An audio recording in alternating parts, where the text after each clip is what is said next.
विधायक जी, आपके प्रतिद्वंदी अगली बार उनकी पत्नी खड़ा थी और इस बार वो खुद खड़ा है, इससे आपको कितना चुनौती का सामना करना उनका चुनौती क्या है? उनका नॉमिनेशन पेपर ही रद्द हो जाएगा। अभी तो जैसे हाईकोर्ट खुलेगा, हम तो हाईकोर्ट जाने वाले हैं। वो लाभ के पद पर रहते हुए नॉमिनेशन नहीं करा सकते हैं।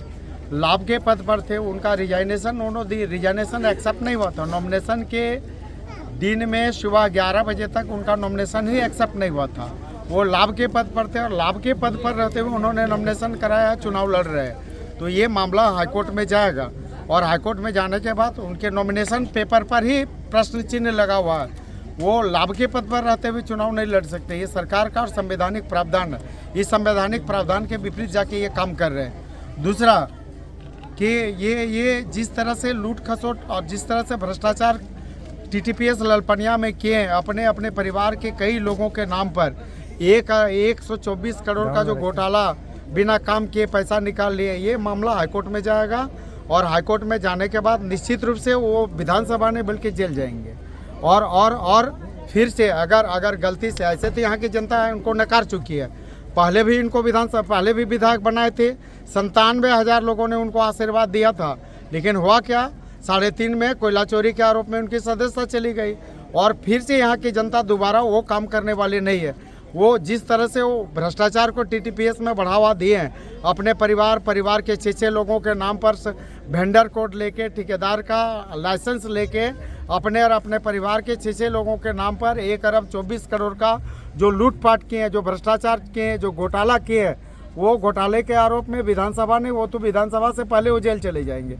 ऐसा इन लोगों ने किया है। और दूसरा, उनके नॉमिनेशन पेपर पे ही बहुत बड़ा प्रश्न चिन्ह है कि लाभ के पद पर रहते हुए कोई भी व्यक्ति न तो नॉमिनेशन करा सकता है और न नॉमिनेशन उसका एक्सेप्ट होना चाहिए। लेकिन सरकारी दबाव में अगर ऐसा कुछ हुआ है तो हाईकोर्ट जाएंगे, हाईकोर्ट में न्याय मिलेगा। तो इस तरह से और किस आधार पर आप एक बार उनको चुनी थी, 3.5 में कोयला चोरी के आरोप में सजा हुई, उनकी सदस्यता चली गई, तो फिर से यहाँ की जनता दोबारा वो गलती करने वाली नहीं है। दूसरा कि ये दोनों वाइफ हस्बैंड 5 साल रहे, 5 साल में क्या काम किए हैं जनता को बताएं, और हम लोगों ने 5 साल में क्या काम किया है जनता को बताने का काम किया है। 5 साल में कई कीर्तिमान स्थापित किए हैं, चाहे पुल पुलिया का हो। अभी आज 135 सड़कों का निर्माण पूरी गोमिया विधानसभा में हो रहा है और 10,000 करोड़ से ज़्यादा का काम गोमिया विधानसभा में विकास की योजनाएं जमीन पर उतर रही। तो हम तो काम के बल पर जा रहे हैं लोगों को, और काम के बल पर गोमिया विधानसभा की जनता फिर से अपने घर के बेटा डॉक्टर लंबोदर महतो को विजय बनाकर काम करेगा, आशीर्वाद देने का काम करेगा। अच्छा नेताजी, डॉक्टर लंबोदर महतो जिंदाबाद।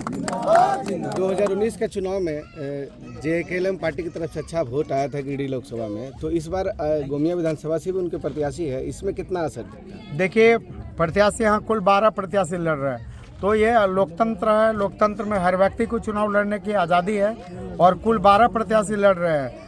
लेकिन एनडीए की जीत यहाँ पर तय है। एनडीए जीतेगी, 100% जीतेगी, काफ़ी अंतराल के साथ जीतेगी, भारी मतों के साथ जीतेगी।